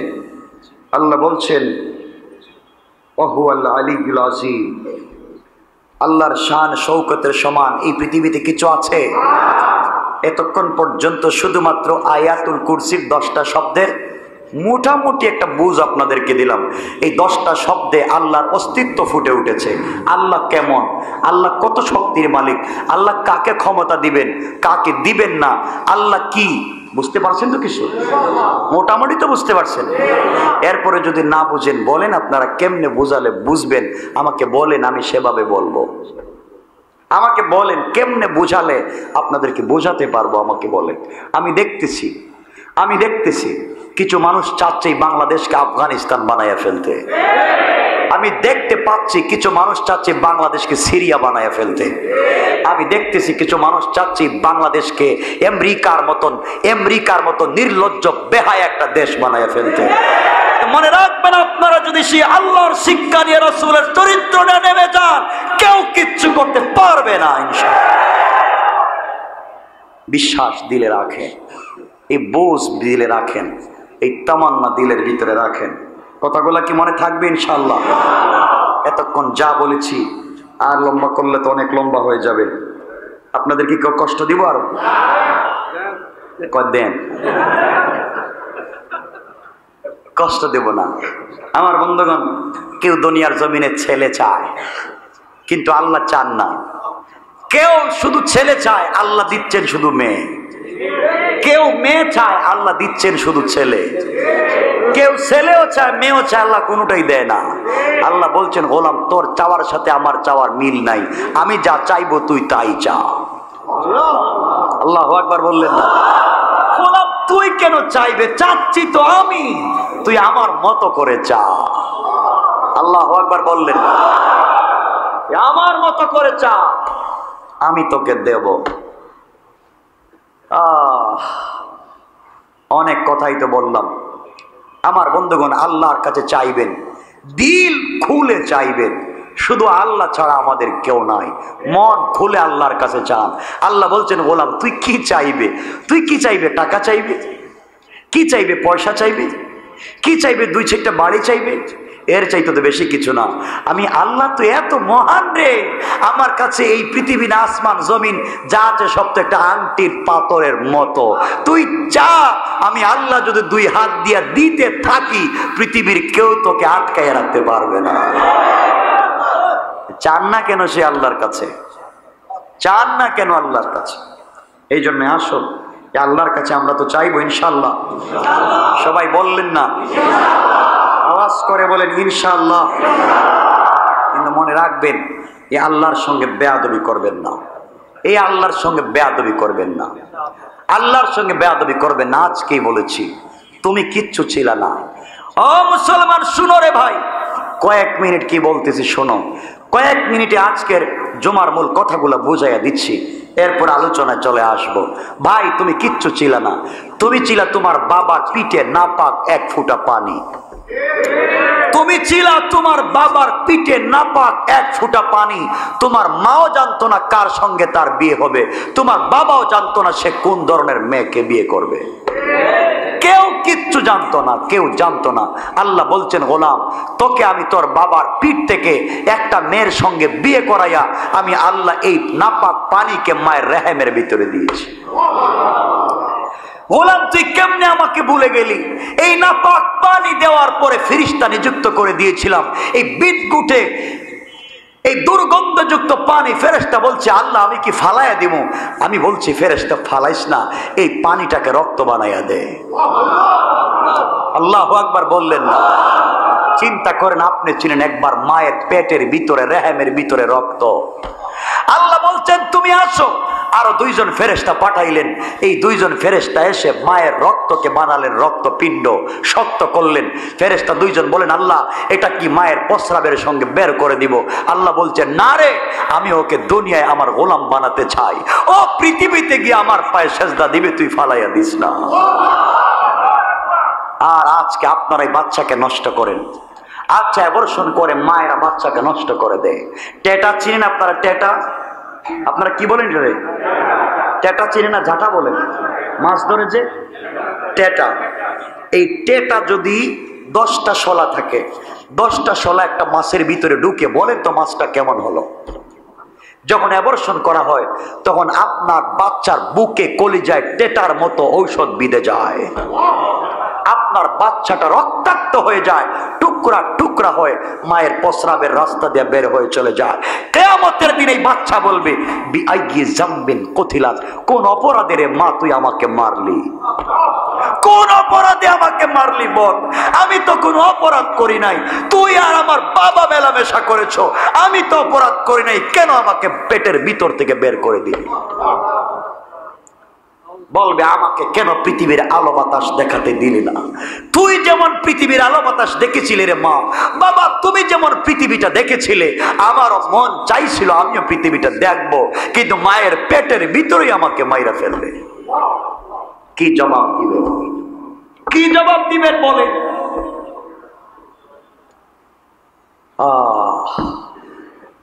কথাগুলো শুনেন। এক পর্যায়ে আল্লাহ বলছেন, গোলাম রে, এরপরে আরো 2 জন ফেরেশতা পাঠাইয়া দিলাম। এই 2 জন ফেরেশতা এসে মায়ের পেটের ভিতরে রক্তপিণ্ডকে বলল, আল্লাহ আমি কি করব? আমি বলছি, এগুলাকে হাড্ডি বানাও। দেখো আল্লাহ তোমাকে কেমনে পৃথিবীতে নিয়ে আসতেছে, তুমি তো বুঝো না। তোমাকে আমাকে বানানো হলো হাড্ডি। আল্লাহ বলেন, তোমাদের কাজ শেষ। আরো 2 জন ফেরেশতা পাঠালেন, এসে বলছে, আল্লাহ হাড্ডি তো পাইলাম, কি করব?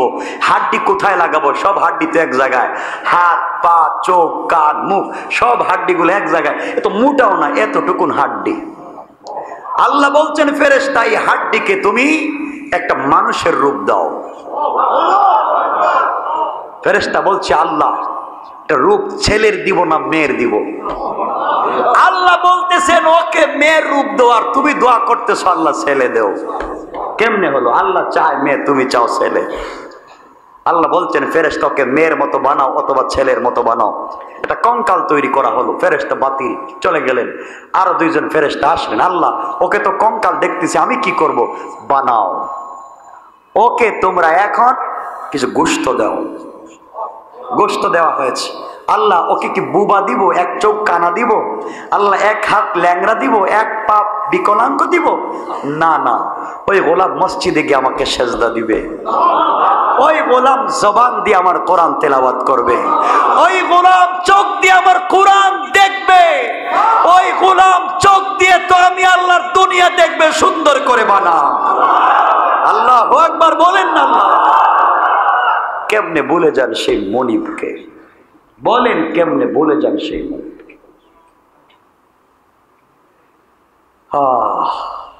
বানানো হলো আপনাকে আমাকে, বানানোর পরে সব কিছু দেওয়ার পরে ফেরেশতা চলে গেলেন, এসে বলছেন আল্লাহ ও কি মৃত মায়ের পেট থেকে বাইর করব?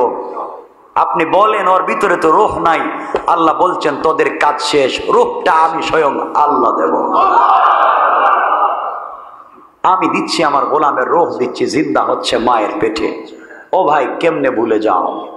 আমাকে একটু বুঝাও, তুমি সেই আল্লাহকে কেমনে ভুলে যাও? তুমি তো ছিলে আত্মা মিসকিন, তুমি তো মিসকিন ছিলে, ফকির ছিলে, তুমি বুঝতেই না কেমনে পৃথিবীতে আসবে। তোমার তো কিচ্ছু বুঝার ছিল না, না তোমার বাবার না তোমার মার। আল্লাহ বলছেন গোলাম তোকে যখন রূহটা দিলাম, মায়ের রেহেমের ভিতরে ছোট্ট আরেকটা মানুষকে আমি জিন্দা করে দিলাম, তুই নড়াচড়া করিস, মা বুঝতে পারে বাচ্চা পেটের ভিতরে এসেছে। কেমন করে এই মার বাবা এমন বাচ্চাকে অ্যাবর্ষণ করে রাস্তায় বস্তায় ফেলে দিয়ে যায়? ঢাকা শহরে ঘটনা দেখেন নাই? এরা মা বাবা নয়, এরা কুকুর, জানোয়ার। এই সমস্ত কাজ কেন করছে না? বাচ্চাকে পৃথিবীতে আসতে দেন, কেন এগুলা করতেছেন? বন্ধ করে রেখে দিচ্ছেন। বুঝবেন একদিন, মরেন মরেন মরেন, মরলে বুঝবেন, সব বলতেছি, মরলে বুঝবেন। আমার বন্ধুগণ, যখন পেটের ভিতরে বাচ্চা বড় হতে লাগলো, হাত পা নাড়ায়, ফেরেশতা বলছে আল্লাহ আমার কাজ কি? আল্লাহ বলছেন দেখ রে, এই বাচ্চাটা এখানে ঠিক মতো খাইতে পারতেছে কিনা, তুই দেখ, ওকে ঠিক মতো খাওয়াইয়া বড় কইরা দুনিয়ায় আন, আমার গোলাম আয়েশা তো আমাকে আল্লাহ বলে ডাকবে। আল্লাহর কত আশা ছিল পৃথিবীতে এসে আল্লাহর পায়ে সেজদা দিবে, ও আয়েশা এখন আল্লাহরই চিনে না। যুবক তোমাকে বলছি, তুমি কেমনে সে আল্লাহকে বলে যাও? পৃথিবী সন্তান যখন বড় হয়ে গেল, ফেরেশতা বলছে আল্লাহ মায়ের এই রাস্তা তো ছোট, এই রাস্তা দিয়ে তো বাচ্চা আসবে না, বাচ্চার তো ওজন 4-5 পাউন্ড হয়ে গেছে, আসবে না। আল্লাহ বলছেন আস্তে আস্তে করে মায়ের এই রাস্তাটাকে বড় করে দাও, যেন মায়েরও কষ্ট না হয়, বাচ্চারও কোনো ক্ষতি না হয়। কোথায় দুনিয়া? চিন্তা করেন, কোথায় চিকিৎসা বিজ্ঞান আর কোথায় আল্লাহর চিন্তা? আস্তে আস্তে বড় হয়ে গেল, ফেরেশতা বলছে আল্লাহ সব ঠিক আছে, কিন্তু এই বাচ্চা বের হবে না। আল্লাহ বলছেন গোলাম ও ফেরেশতা, এই রাস্তায় পিচ্ছিল করার জন্য 1 ফোঁটা পিচ্ছিল পানি দিলাম, কি না আল্লাহ করেছেন তোমার জন্য, আমার জন্য, পৃথিবীতে নিয়ে আসার জন্য। এরপরে তুমি করলে কি? পেটের ভিতরে যখন বড় হয়ে গেলে আল্লাহ তোমার ভিতরে একটু অনুভূতি দিলেন, দুনিয়া দেখবার সাথে সাথে তোমার পা দিয়া মায়ের কলিজায় মারতে থাকলে, তোমার পা দিয়া মায়ের কলিজায় আঘাত করতে থাকলে, লাত্তি দিতে থাকলে, কি কষ্টই না দিয়েছ। দুনিয়ায় যখন তুমি ভূমিষ্ঠ হয়েছ, কেউ তোমাকে চিনে না, কেউ তোমাকে জানে না। আল্লাহ বলছেন গোলাম রে, আমি তোর মায়ের দিলের ভিতরে, তোর বাবার দিলের ভিতরে এত দরদ ঢুকায়া দিয়েছি, তুই কান্না করলে সারা রাত্র তারা ঘুমায় না। তুই না খাইলে মা বাবা পাগল হয়ে যায়, বাচ্চা খায় না কেন? আল্লাহু আকবার বললেন। আপনারা বলেন এই ভালোবাসা পৃথিবীর কেউ দিবে আপনাকে? এই ভালোবাসা দিবে কেউ? কেন চিনলেন না সে আল্লাহকে? এ কথাগুলো দিল থেকে বলছি, মনে রাখবেন। আল্লাহ বলছেন গোলাম তোকে তো পেটের ভিতরে খাওয়াইলাম, এখন পৃথিবীতে এসে দেখতেছিস তোর মা চাল খায়, গম খায়, ভুট্টা খায়, আটা খায়, ওগুলো তো তুই খাইতে পারবে না। মা আলু খায়, কলা খায়, তুই খেতে পারবে না, মরেই যাবে। আমি আল্লাহ তোকে কষ্ট দেই নাই, তোর মা বাপকে কষ্ট দেই নাই। আমি আল্লাহ নিজে আমার কুদরত থেকে তোর মায়ের বুকে আমি আল্লাহ স্পেশাল খাবারের ব্যবস্থা করেছি। যেই খাবারে কোনো ফরমালিন নাই। এমন খাবার দিয়েছে গোলাম, তুমি মায়ের পেট থেকে দুনিয়ায় জন্মগ্রহণ করেছো ঠান্ডার দিনে, এখন যদি আমি মায়ের দুধটাকে ঠান্ডা দিই তোমার গলা বসে যাবে, নিউমোনিয়া হয়ে মারা যাবে। আমি মায়ের দুধকে গরম করে দিলাম। কেন সে আল্লাহকে চিনলেন না? আল্লাহ বলছেন, গোলাম তুমি গরমের দিনে মায়ের পেট থেকে আসছো, আমি আল্লাহ তোমার মায়ের দুধকে ঠান্ডা করে দিলাম। এভাবে তোমাকে পৃথিবীতে নিয়ে আসছি। গোলাম আমি জানি মায়ের বুটায়, স্তনের বুটায় যখন টান দিবে, একসাথে যদি বেশি দুধ আসে গলা জাম হয়ে যাবে, তোমার কাশি উঠে যাবে, তুমি মরে যাবে। এই জন্য আমি আল্লাহ মায়ের একটা বুটায় 32টা ছিদ্র করে রেখেছি। আরে বলেন, কোন চিকিৎসা বিজ্ঞান এগুলা করেছে? তোমার মা করেছে, বাবা করেছে? করেছেন কে? চিৎকার করে বলা লাগবে, করেছেন কে? কেন সে আল্লাহকে ভুলে যাও? আমাকে বলো, কেন সে আল্লাহকে ভুলে যাও?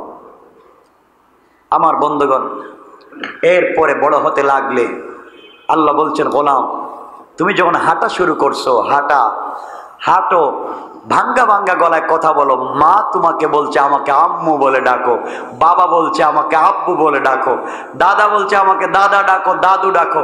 আমি মনে মনে ভাবতেছি আমার গোলামের জবান খুললে আমাকে বলবে আল্লাহ। আল্লাহু আকবার বলেন। আমার মন তো বলছে আমার গোলাম আমাকে এসে ডাকবে আল্লাহ, তুমি তো সবকিছু। গোলাম এত কষ্ট করে তোকে বড় করলাম, এক পর্যায়ে অনেক বড় হয়ে গেলে হাড্ডি গুস্ত সব শক্ত হয়ে গেল, দাঁড়াতে পারিস, হাঁটতে পারিস, স্কুলে যেতে পারিস, মাদ্রাসায় যেতে পারিস, সব করতে পারিস। গোলাম এই জায়গায় আমি নিয়ে আসলাম, আমি আস্তে আস্তে করে তোকে বড় করলাম। দেখ, একটা প্রাণীর, একটা গরুর বাচ্চা জন্মের 5 মিনিট পরে দৌড়তে পারে, জন্মের 5 মিনিট পরে নিজের খাবার খুঁজে পায়, কিন্তু তুই তো পারিস না, তুই তো মিসকিন, একবার অপদার্থ ছিলে, কিচ্ছু জানতে না। আমি আল্লাহ তোকে নিজের মতো করে বড় করেছি। আল্লাহকে বলে যাবেন? আল্লাহকে বলে যাবেন? কি করবেন? সে আল্লাহর জন্য সিজদায় পড়ে থাকেন, আল্লাহর জন্য কাঁদেন। আমার বন্ধুগণ, সে আল্লাহকে যদি পেতে হয়, আমি আপনাদের কাছে কয়েকটা কথা বলি, আজকের কথাগুলা শেষ করে ফেলবো। আমার বন্ধুগণ, সে আল্লাহকে যদি পেতে হয়, নবীজি সাল্লাল্লাহু আলাইহি ওয়াসাল্লাম বলেছেন এই আল্লাহকে যদি পেতে হয় একটাই পথ, রসুলের পথ। কথা বলেন না কেন? আজকে আমার অনেক মায়েরা এসেছেন, অনেক বোনেরা এসেছেন আজকের আলোচনায়, সুতরাং তাদের জন্য আমার কথা থাকলো, এই পৃথিবীতে আল্লাহ যদি পৃথিবীতে মহিলাদের সম্মান যদি কেউ দিয়ে থাকে, দিয়েছে একমাত্র ইসলাম। কে দিয়েছে? বিশ্বাস হয় না? ইসলাম দিয়েছে। নারীর ইজ্জত, ইসলাম আসার আগে নারী কোনো বস্তু ছিল না, এটা ছিল বেচা কেনার একটা পণ্য। নারী ছিল বাজারে, যেভাবে আপনারা আলু কিনেন, তরকারি কিনেন, এভাবে কেনা বেচা হতো নারীদেরকে। নারীর কোনো সম্মান ছিল না, সম্মান দিয়েছে ইসলাম। এজন্য আমার নবীজি বলেছেন, তোমার যদি একটা মেয়ে থাকে, একটা ছেলে থাকে, বাজার থেকে যদি কিছু কিনে নিয়ে আসো, সর্বপ্রথম তোমার মেয়ের হাতে দাও। নবীজি বলেছেন, আমি কিছু নিয়ে আসলে আমি আগে আমার মেয়ের হাতে দিতাম। সুবহানাল্লাহ বলেন। নবীজি বলতেন, আমি যখন কোথাও সফরে যেতাম, সবার শেষে দেখা করতাম আমার মেয়ে ফাতেমার সাথে, তার কাছ থেকে দোয়া নিয়ে চলে যেতাম। সফর থেকে আসে সবার আগে দেখা করতাম ফাতেমার সাথে। সুবহানাল্লাহ বললেন না? এই মায়েদের অনেক সম্মান দিয়েছে ইসলাম,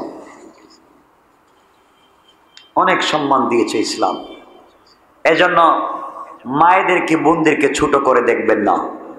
ইসলাম যে সম্মান দিয়েছে তাদেরকে, এই সম্মান তোমাকে আমাকে দেয় নাই। আরে তোমার আমার পায়ের নিচে জুতা, তোমার আমার পায়ের নিচে জুতা, আর তোমার আমার মায়ের পায়ের নিচে আল্লাহর জান্নাত। জান্নাত খুঁজবার জন্য কত জায়গায় যাও, মায়ের পায়ে তেল দেও, মায়ের পায়ের নিচে তোমার জান্নাত। তুমি জান্নাত খুঁজে পাচ্ছ না, আজকে মাকে বলছো বুইড়া। এত কষ্ট, সেই মাকে চিনলে না। তুমি কি জানো ঠান্ডার রাত্রে তোমার জ্বর, মা ঘুমায় না। এই মা তোমার জন্য সারা রাত্র জেগেছিল। মা খায় না, তোমাকে খাওয়ায়। মা জানে তোমার খাবারগুলা শক্ত, মা মুখে নিয়ে চাবাইয়া তোমাকে খাওয়াইছে, আর তুমি বড় হয়ে সেই মাকে খাবার দেও না। কেমনে সেই মাকে বলে যাও? এই মাই তো, মায়ের পায়ের নিচে জান্নাত। এই জন্য মায়ের খিদমত করেন। একজন সাহাবী যার নাম হারিসা ইবনে নুমান, রাসূল মেরাজে গেলেন, জান্নাতুল ফিরদাউসে গিয়ে দেখেন একজন সাহাবী হারিসা ইবনে নুমানের কোরআনের তেলাওয়াত শোনা যায়। জিবরিল আমিনকে বললেন, জিবরাইল, এই তো হারিসা ইবনে নুমানের তেলাওয়াত জান্নাতে আসলো কেমনে?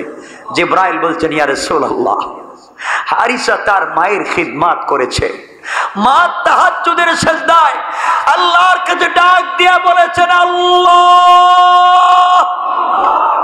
আমার বাচ্চার তেলাওয়াতকে জান্নাতে পৌঁছে দাও।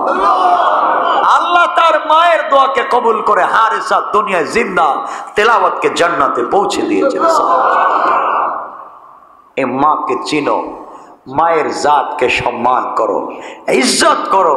মায়েদেরকে বলবো, আপনাদের মডেল এই পৃথিবীর কোনো নায়ক নায়িকা নয়, কোন গায়ক আর গায়িকা আপনাদের মডেল নয়।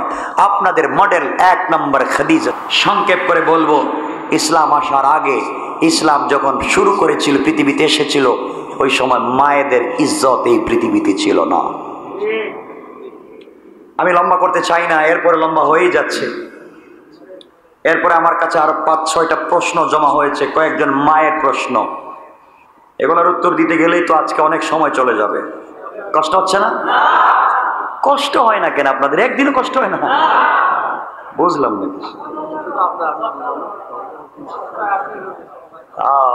কারণ এত ঝেঁকে বসেছেন তো গরম লাগতেছে, আমি বুঝতেছি। আপনাদের পিছনে যারা আছেন কষ্ট হচ্ছে? আচ্ছা, সংক্ষেপ করে বলবেন।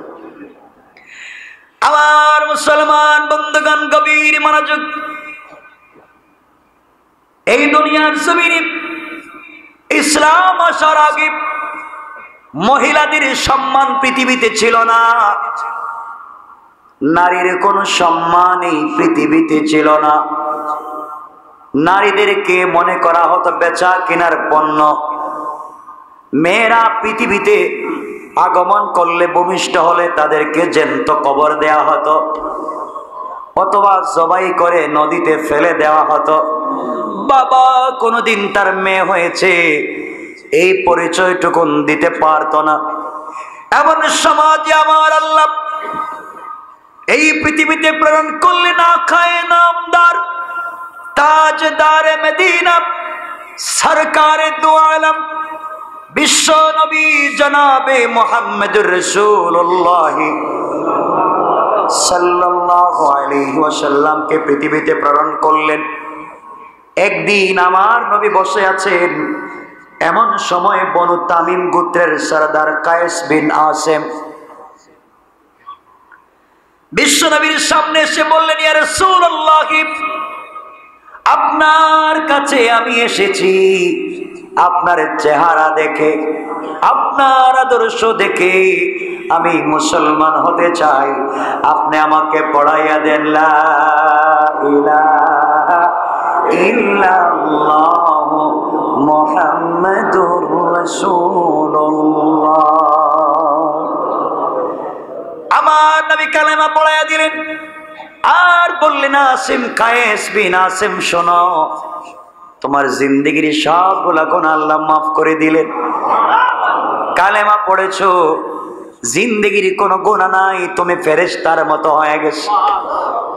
আমার নবী তাকায় দেখেন এই ভদ্রলোক মসজিদের কর্নারে বসে বাচ্চা ছেলের মতো ফুপায়া ফুপায়া কান্না করে, বুক ফেটে যেন চিৎকার করে তার কান্না আসে। নবীজি ডেকে বলেন, আসো, কান্না করে কেন? তিনি ডেকে বলেন, ইয়া রাসূলুল্লাহ, আল্লাহর পয়গম্বর, আমি তো জীবনে অনেক বড় বড় অপরাধ করেছি, আপনি বলেন আমার অপরাধ ক্ষমা হয়েছে কিনা? নবীজি বললেন, কালিমা যখন পড়েছো, আল্লাহ তোমার গোটা জিন্দেগির গুনাহগুলোকে মাফ করে দিয়েছে। কায়েস বিন আসিম বললেন, ইয়া রাসূলুল্লাহ, আমি তো এত বড় অপরাধ করেছি, এত বড় অন্যায় করেছি, আমার মতো অপরাধী মনে হয় দুনিয়ায় নাই, এই জন্য কান্না করতেছি, আল্লাহ কেউ মাফ করবেন। নবীজি বললেন, কি অপরাধ করেছো আমার কাছে বলো। এবার তিনি বলতে লাগলেন, ইয়া রাসূলুল্লাহ, তাহলে আপনি শোনেন। অনেক দিন আগের কথা, আমি একবার ব্যবসার জন্য বিদেশ যাব। এমন সময় আমার স্ত্রী প্রেগনেন্ট ছিলেন, কয়েক মাসের অন্তঃসত্ত্বা ছিলেন। আমি এভাবে রেখে চলে গেলাম। দীর্ঘদিন পরে আমি বাড়িতে আসলাম।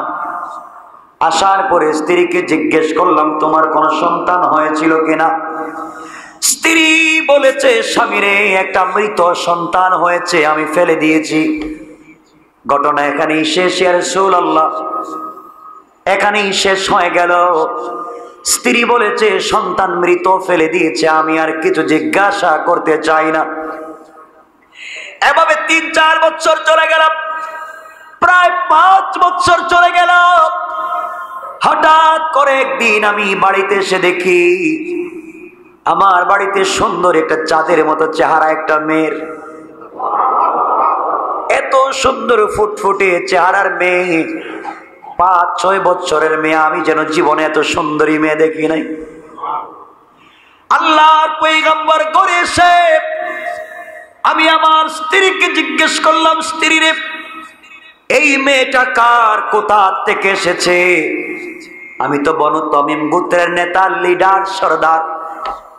স্ত্রী আমার পায়ে জড়াইয়া বলছে, স্বামী রে, ওই দিন তোমাকে মিথ্যা বলেছিলাম, আমি তোমাকে বলেছিলাম সন্তান মৃত হয়েছে, আমি ফেলে দিয়েছি। না না, মিথ্যা বলেছি, আমার একটা মেয়ে সন্তান হয়েছিল, তুমি শুনলে মেরে ফেলবে, হত্যা করে ফেলবে, এই জন্যে তোমাকে বলতে চাই নাই। আমি অনেক দূরে এক আত্মীয়ের বাসায় তাকে রেখে লালন পালন করেছি। এটা তো তোমার মেয়ে, আমার মেয়ে। আল্লাহর পয়গম্বর তো সুন্দর চেহারার মেয়েটা আব্বা বলে দৌড়ে এসেছে, আমার গলা জড়াইয়া ধরেছে, কিন্তু আমার দিলে তার প্রতি কোনো দরদ আসলো না, কোনো দয়া মায়া তৈরি হলো না। পয়গম্বরে আরবি কয়েকদিন চলে গেল, মাথায় তো আগুন চেপে বসেছে। আমার ঘরে মেয়ে হয়েছে, আমার স্ত্রী বলে নাই, আমি হলাম গোত্রের নেতা, আর আমার মেয়ে বড় হবে, আরেকজনের কাছে বিয়ে দিব, আরেক বাড়িতে গিয়ে কাজ করবে, এটা তো আমার মতো নেতার লজ্জার ব্যাপার। আমি চিন্তা করলাম, মেয়েটাকে বিক্রি করে দিব নাকি মেরে ফেলবো। নাউজুবিল্লাহ বলেন। আল্লাহর পয়গম্বর, আমাদের কাছে মেয়েদের কোনো সম্মান ছিল না, নারী জাতির ইজ্জত ছিল না, আমরা কেনা বেচা করতাম। এমন সময় চিন্তা করলাম, এই ফুটফুটে মেয়েটাকে কি করবো, আমি তো লজ্জার মুখ দেখাতে পারবো না। মানুষ যখন জানবে নেতার মেয়ে হয়েছে, নেতার মেয়েকে আরেক জায়গায় বিয়ে দিয়েছেন, ওই মেয়েটা স্বামীর বাড়িতে গিয়ে কাজ করে, আমার মেয়ে আরেকজনের স্ত্রী হবে, এটা আমি বরদাস্ত করতে পারলাম না। একদিন আমি আমার স্ত্রীকে বললাম, স্ত্রী রে, যা হয়েছে, মেয়েটা অনেক সুন্দরী, বড় হবে আমাকে আব্বা বলে ডাকবে, এই কথা বললাম তাকে সাজাইয়া দাও, আমি তাকে নিয়ে যাব, এক মেহমান বাড়িতে তাকে নিয়ে যাব। আল্লাহর পয়গম্বর এই কথা বলে আমি আমার এই মেয়েটাকে সুন্দর করে সাজায়া নিজের হাতে খাওয়ায়া মেয়েটাকে হাত ধরায় ধরায় নিয়ে আসতে লাগলাম। রুদ্রের মধ্যে আমি সামনে হাঁটি, মেয়েটা পিছনে হাঁটে। আল্লাহর পয়গম্বর মেয়েটা পিছন থেকে আব্বা বলে ডাক দেয়, আমার কলিজা ঠান্ডা হয়ে যায়, দিলের ভিতরে একটা বার অনুশোচনা আসলো না, দরদ আসলো না। পয়গম্বরে আরবি যেতে যেতে একটা জঙ্গলে চলে গেলাম। জঙ্গলে যাওয়ার পরে মেয়েটাকে দাঁড় করাইয়া ব্যাগের ভিতর থেকে শাবল জাতীয়, কোদাল জাতীয় একটা বস্তু বাহির করলাম। বের করে আমি গর্ত খনন করা শুরু করলাম। গর্ত যখন খনন করা শুরু করে দিয়েছি, ধুলো বালু এসে আমার দাড়িতে লাগে, শরীরে লাগে। মেয়েটা এসে ডেকে ডেকে তার কাপড়ের আঁচল দিয়ে দাড়ি থেকে আমার মাটিগুলা সরাইয়া দেয়। আমার শরীর থেকে মাটিগুলা সরাইয়া দেয় আর বলে, আব্বা তুমি এত কষ্ট করো কেন? এত কষ্ট করার দরকার নাই। কিন্তু পয়গম্বরে আরবি মেয়েটা জানে না গর্ত খনন করতেছি তাকে মেরে ফেলবার জন্য। পয়গম্বর মেয়েটা জানতেই পারল না। এক পর্যায়ে গর্ত খনন করা শেষ হয়ে গেল। আমি মেয়েটার হাত পা বাঁধা শুরু করলাম। এবার মেয়েটা বুঝতে পেরেছে আমি তাকে হত্যা করব। আমার পায়ে ধরে হাতে ধরে কান্না করে বলছে, বাবা আমাকে জীবিত ছেড়ে দাও, তোমার ঘরে আর আসবো না। পৃথিবীতে তোমাকে কোনোদিন আব্বা বলে মানুষের কাছে ছোট করব না, তোমাকে কোনোদিন বাবা বলে মানুষের কাছে ছোট করব না, আমাকে ছেড়ে দাও। পয়গম্বর আরবি আমার ভিতরে একটু অনুশোচনা আসলো না, দিলটা একটু নরম হলো না। এক পর্যায়ে মেয়েটাকে ধরে লাথি দিয়ে আমি গর্তের ভিতরে ফেলে দিলাম। মেয়েটা চিৎকার করে ডেকে বলছে, আব্বা আমাকে আপনি মাইরেন না, দুনিয়ায় কোনোদিন আপনাকে বাবা বলে আমি ছোট করব না, আপনি আমাকে ছেড়ে দেন। পয়গম্বরে আরবি কোনো কথায় কাজ করলো না। বড় একটা পাথর নিলাম, কিছু দূরে এসে পাথরটা দুই হাতে উঠাইয়া আমি শক্ত করে সজোরে মেয়েটার বুকের মধ্যে মেরে ফেললাম। মেয়েটার বুক ভেঙ্গে ফিনকি দিয়া রক্ত বের হয়ে গেল আর জবান দিয়ে একটা আওয়াজ বের হলো, আব্বা।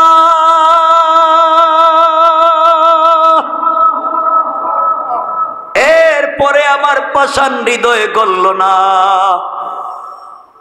মেয়েটার শরীর কাঁপতে কাঁপতে ফিনকি দিয়ে রক্ত বের হয়ে মরে গেল।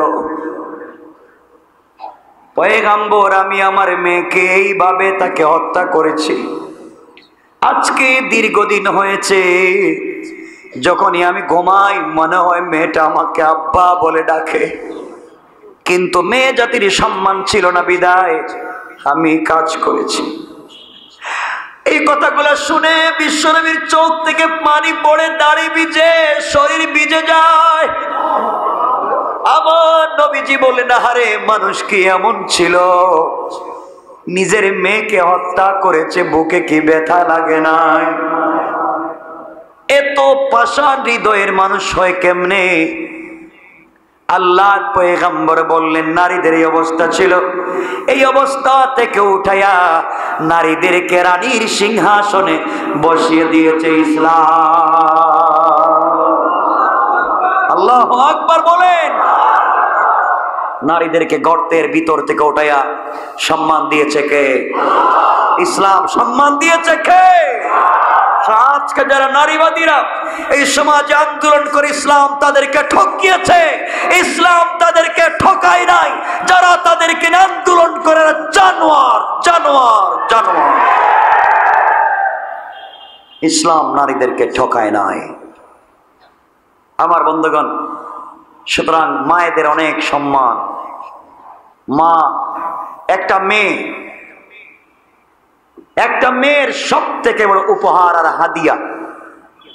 পৃথিবীর জমিনে একটা মেয়ে যদি আপনার হয়, এত সম্মান ইসলাম দিয়েছে, একটা মেয়ে যদি হয় আল্লাহ বলছেন তোমার জন্য একটা জান্নাত। কত সুন্দর করে রাসূল বলছেন, তুমি দুইটা মেয়ের অধিকারী, আল্লাহ তোমার জন্য দুইটা জান্নাত ওয়াজিব করে রেখে দিয়েছে। যদি এই মেয়েটাকে লালন পালন করে বড় করে সৎ পাত্রস্থ একজন ভালো ভদ্র মানুষ দেখে, আলেম দেখে, অথবা দিনদার পরহেজগার একটা যুবক দেখে তাকে বিয়ে দিতে পারো, তাইলে এর চাইতে বড় পাওয়ার আর কিছু হতে পারে না। আমার বন্ধুগণ, একজন মেয়ে বাবার কাছ থেকে সব থেকে বড় উপহার হচ্ছে হাফেজে কোরআন বানানো। একটা মেয়ের সব থেকে বড় উপহার, এই মেয়েটাকে হাফেজে কোরআন বানাও। পারবেন তো ইনশাআল্লাহ? মায়েদেরকে বলছি, আপনারা আপনাদের বাচ্চাদেরকে, মেয়েদেরকে হাফেজ কোরআন বানান। এর চাইতে বড় উপহার আর হতে পারে না। মেয়েদেরকে হাফেজ কোরআন বানান। ইসলাম মেয়েকে কেমন সম্মান দিয়েছে। হজ মেয়ে বলেছেন, রাসূল পাক বলেছেন, নারীকে, একজন নারী হয়তো তোমার মা, হয়তো তোমার বোন, হয়তো তোমার স্ত্রী, আর না হয়তো তোমার মেয়ে। ঠিক বললাম না? নারীকে ইসলাম সম্মান দিয়েছে। এই জন্য সন্তানকে যদি পুত পবিত্র রাখতে চান, দামি দামি সন্তান এই পৃথিবীতে আনতে চান, শাহজালালের মতো বড় বড় বুজুর্গ বানাতে চান, মায়েদেরকে পর্দায় রাখবেন, দিন শিক্ষা দিবেন, কোরআন শিক্ষা দিবেন। ইনশাআল্লাহ তারা যদি দিন শিখেন, কোরআন তেলাওয়াত করেন, এই মায়েদের ঘর থেকে জন্ম নেবেন বড় পীর আব্দুল কাদের জিলানী। আল্লাহু আকবার বলেন। এই জন্য আপনারা আমার জন্য দোয়া করবেন, করবেন না ইনশাআল্লাহ?